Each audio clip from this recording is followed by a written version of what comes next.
Hey guys, it's Josh from the Hazelwood Auto Group, and this is Cars and Community, where we drive awesome cars and connect the community to cool places and fun events around town. We are going somewhere really special right down the road. Let's get into it. Springtime, you got the sun shining. A little bit of rain will get the flowers growing. Springtime, you make me wanna smile. Springtime, you got the sun shining. Okay, so we're driving the Honda Ridgeline today. I absolutely love this truck for what we're doing. It's the perfect amount of truck with just the right size of bed. It's got a beautiful interior, and it gets great gas mileage. Today we're at the Brothers Greenhouses right down the road from the West Hills Autoplex because we're talking about prepping your garden for spring. Let's get inside and check it out.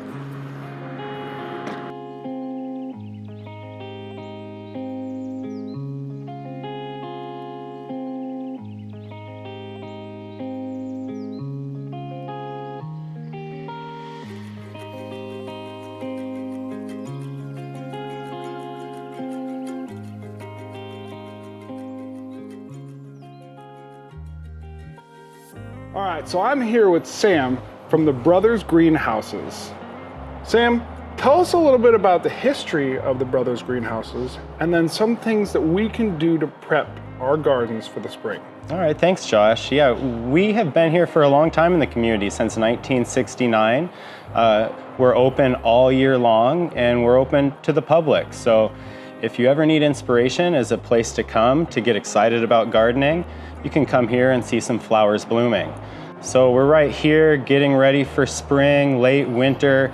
It's a little too early to do some of our favorite gardening activities. It's a little too cold outside to plant tomatoes still, but there's a lot we can be getting excited about. We can be getting excited about seeds.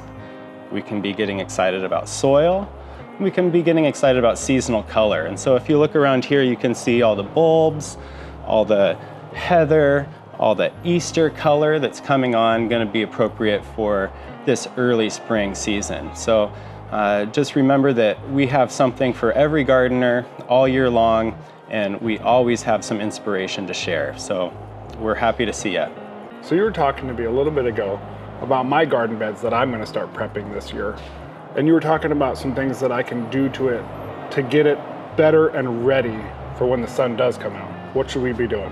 Right, so I mentioned soil earlier, and so if you can get that soil to come alive this time of year by encouraging that active composting process, that's a really good thing. So applying things like mulches this time of year, sowing things like a cover crop that you might till in before planting a main season crop, that would be a really good strategy this time of year. But basically just getting your beds ready, trying to feed your soil so that it can support those plants that you transplant, and you'll hit the ground running in the spring. Perfect. Now, I'm a brand new gardener. I just want to get started, but I'm not that good yet and I'm not that knowledgeable. What are a couple plants that I can plant, maybe that are a little bit on the easier side? Okay, that's a great question. Fruit trees, super easy and it's very rewarding. Also, flowering trees and shrubs can really be easier sometimes than tender vegetables or annual flowers and things like that. It makes you feel like a good gardener to watch your lilac bloom. What are some of the cool things that you can see down at the Brothers Greenhouses? Well, we have so many different plant varieties. There's thousands of different plants, but we also have a hobbit house. And so even if you're not a plant person or you don't think you're a plant person, we're gonna convince you that you are, because you'll enter our world of fantasy, you'll see our castle garden, you'll see our hobbit house, and you'll notice how nature ties into those themes and how all of us have an inner gardener. So I've had a chance to explore the Brothers Greenhouses and it is amazing, even whimsical. It's a beautiful space. If you are interested in getting into gardening and learning a little bit more, be sure to stop down at the Brothers Greenhouses right down the road from the West Hills Autoplex. Talk with Sam and his team. He is a great resource and will help you with just about any question you have. Thanks, Josh. Thank you. All right, so the Brothers Greenhouses. What a beautiful spot to stop in town, right down the road from the West Hills Autoplex. If you're planting a garden this year, leave a comment below and tell me what you're most excited to plant. And if you're in the market for a vehicle that is great for gardening with just the right amount of bed space and great gas mileage, be sure to take a look at the West Hills Autoplex website. Until the next one, we'll see you soon.